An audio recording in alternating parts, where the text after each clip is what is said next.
En este trabajo vamos a comentar un poquito cuáles son los criterios de interpretación que dan validez y confiabilidad a aquellas lecturas que hacemos de los distintos signos grafológicos que vamos evaluando. Hay varios criterios. Estos criterios se utilizan también en todo lo que es la evaluación de test proyectivos gráficos, como puede ser el test del árbol, el de la casa. Lo que hemos tratado de hacer nosotros es tratar de adaptar esos criterios al ámbito grafológico. Uno de esos criterios, por ejemplo, es que no podemos interpretar un signo en forma aislada.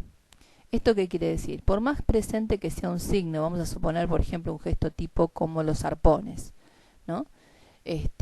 Bueno, que significan tenacidad, obstinación, a veces afirmación de sí, de lo que se piensa o de lo que se hace, y vemos que este signo está muy presente en la escritura, no por ello vamos a interpretar que la tenacidad, por ejemplo, y la afirmación de sí es un rasgo característico y predominante en la personalidad solamente porque este signo lo revele.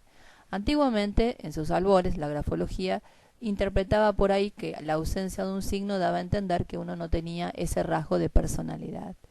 Con el crecimiento de lo que es la ciencia grafológica y también integrando a las teorías científicas de la época, como fue el estructuralismo, los criterios actuales, y también desde hace ya bastante tiempo, es considerar siempre el conjunto de lo que observamos. Es decir, un signo, por ejemplo, el sistema grafológico es un sistema de signos. Cada signo sí tiene un valor aislado y fijo, quiere decir, tal gestotipo, que la letra tenga determinado tamaño significa tal cosa, tiene un signo unívoco, pero no es fijo en este sentido, en el sentido de que si hay otro signo que condiciona esa posibilidad o esa exteriorización de ese rasgo de ese carácter, obviamente va a ser neutralizado o al menos va a quedar bloqueado en lo que es su expresión. Por ejemplo, si yo tengo una letra muy inclinada o moderadamente inclinada hacia la derecha, esto me está diciendo que la persona tiene una necesidad social un poco más activa que otra persona que tenga una escritura invertida o vertical. Pero no obstante, el hecho de que ese signo fijo que se le adjudica, ese valor fijo que se le adjudica a ese signo, sea realmente así, no significa que esa persona pueda expresar esa necesidad social y mostrarse o exteriorizar su personalidad siempre unívocamente. Entonces, para ello se necesita obviamente del contexto. Por ejemplo, si yo tengo ese signo inclinado a la derecha, pero tengo un margen derecho muy grande, cuando el margen derecho a mí me da el nivel de integración que tiene la persona al ambiente, yo puedo decir que puede estar la disposición, puede estar la necesidad, puede estar el deseo, pero que actualmente esa persona no se comunica con ese nivel de actividad social que desearía. Y así hay muchos. Por otro lado, también otra regla es que no hay solamente un signo para evaluar un determinado rasgo. Es decir, si yo puedo evaluar la tenacidad, volviendo al ejemplo, no solamente por la presencia de arpones, puedo verla por la presencia de ángulos, puedo verlo, por ejemplo, con el orden, con un orden estricto, con un espaciamiento muy regular entre líneas, con un tamaño mediano a pequeño. En fin, hay muchísimos otros aspectos.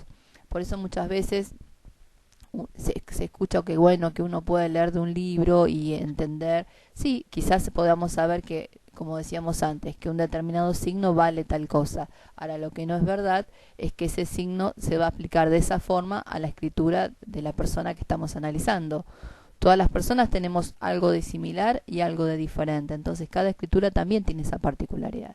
Entonces, para poder interpretar algo, tengo que tener evidencia suficiente, y esta evidencia suficiente no es la cantidad de veces que se repite, ¿sí?, sino también que esa misma característica esté presente en otros aspectos o subaspectos que esté evaluando.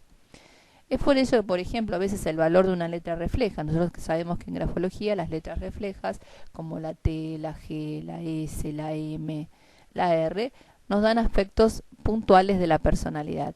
Y a veces es muy significativo la forma que tiene una persona de realizar determinada letra, que llama la atención.